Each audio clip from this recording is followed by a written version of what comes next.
नमस्कार, आप देख रहे हैं इंडिया 24x7 न्यूज और मैं हूं आपके साथ मानवी ठाकुर। उत्तर प्रदेश में विधानसभा चुनाव को लेकर राजनीतिक दल हुए सक्रिय। राष्ट्रवादी नवनिर्माण दल के राष्ट्रीय अध्यक्ष श्रीकांत त्यागी ने पूरे उत्तर प्रदेश में चुनाव लड़ने का किया ऐलान।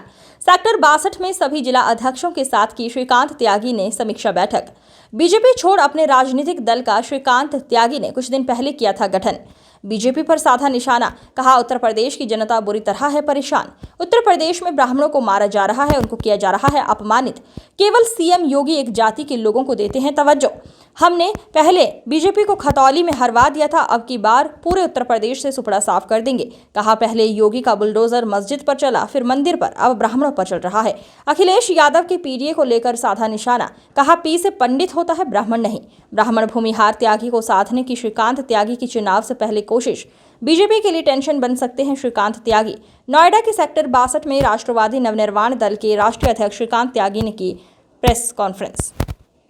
देखिए, पार्टी पूरे 403 विधानसभा चुनाव लड़ेगी और अभी हम लोग प्रदेश के सभी जिला अध्यक्षगण हमारे और हमारे प्रदेश के कमेटी और क्षेत्र की कमेटियों को यहाँ बुलाया है।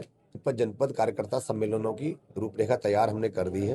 तो जो सीट हमारी ब्राह्मण बाहुल है, भृगुवंशी बाहुल है, उन सीटों पर हम लोग 10-10 हज़ार, 15-15 हज़ार अपने जो जिले के कार्यकर्ता हैं उनकी संख्या में कार्यकर्ता सम्मेलन करेंगे। और इसी क्रम में सितंबर माह के बाद में हम लोग अक्टूबर में मंडल स्तरीय रैली करेंगे। उस रैलियों के बाद में चुनाव में प्रत्याशी उतारने का वर्तमान सरकार से उम्मीद और अपेक्षा सब छोड़ दी है।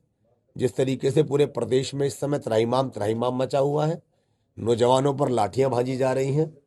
दिल्ली में जिस तरह से भारतीय जनता पार्टी की सरकार के आदेश पर वहाँ दिल्ली पुलिस ने हमारे नौजवान साथियों को कॉकरोच और जेएनजी और तमाम नाम देकर उन्हें अपराधी बनाने का काम किया, उनको साथ उन्हें अवैध हिरासत में रखने का काम किया।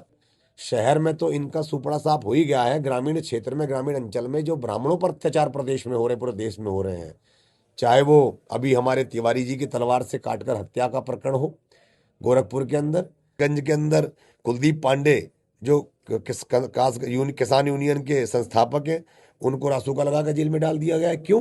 वो अपने लोगों की बात ना कर सके। पूरे प्रदेश की जनता त्राहिमाम कर रही है।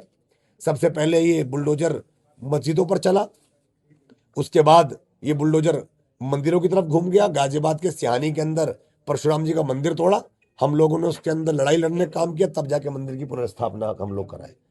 ब्राह्मणों के फिर ये बुलडोजर ब्राह्मण पर घूम गया, अब पता नहीं ये बुलडोजर कहाँ घूम जाएगा। तो ऐसे बुलडोजर की चाबी को छीन लेना और बीजेपी को सत्ता से बाहर कर देने का संकल्प अब आम जनमानस ले चुका है। रानत भी लड़ाई लड़ रहा है, अपनी भागीदारी लड़ाई लड़ रहा है। अगर सत्ता की भागीदारी में हम लोग आएंगे, अपने लोगों का हित कर पाएंगे। पंडित तो योगी जी भी हैं, लेकिन ब्राह्मण नहीं है। ब्राह्मण एक जात है, पंडित एक उपाधि है। तो उन्होंने उपाधि प्राप्त लोगों के लिए पंडित रख दिया है अपने पीडीए का नाम, लेकिन ब्राह्मण उसमें कहीं दिखाई नहीं पड़ता पीडीए में। तो ब्राह्मण जो शब्द है वो बी से बनेगा, पी से नहीं बनेगा। तो राष्ट्रवादी नवनिर्माण दल इसका नेतृत्व भी एक ब्राह्मण का बेटा कर रहा है और हम लोग भगवान परशुराम जी का बैनर सबसे ऊपर लगाए हैं। गठबंधन जो हमारी विचारधारा के साथ चलने में हिचकिचाएगा नहीं, जिनको ब्राह्मणों का सम्मान अखरेगा नहीं, जिनको ब्राह्मणों की 17.5% की आबादी के अनुरूप भागीदारी देने में हिचकिचाहट नहीं होगी, निश्चित रूप से उनसे गठबंधन करने में हमें भी कोई गलत हिचकिचाहट नहीं होगी। 2027 में आपको परिणाम भी देंगे और जो तानाशाही ब्राह्मणों के खिलाफ आपको दिखाई पड़ रही है, इसको जमींदोज भी करने का काम करेंगे।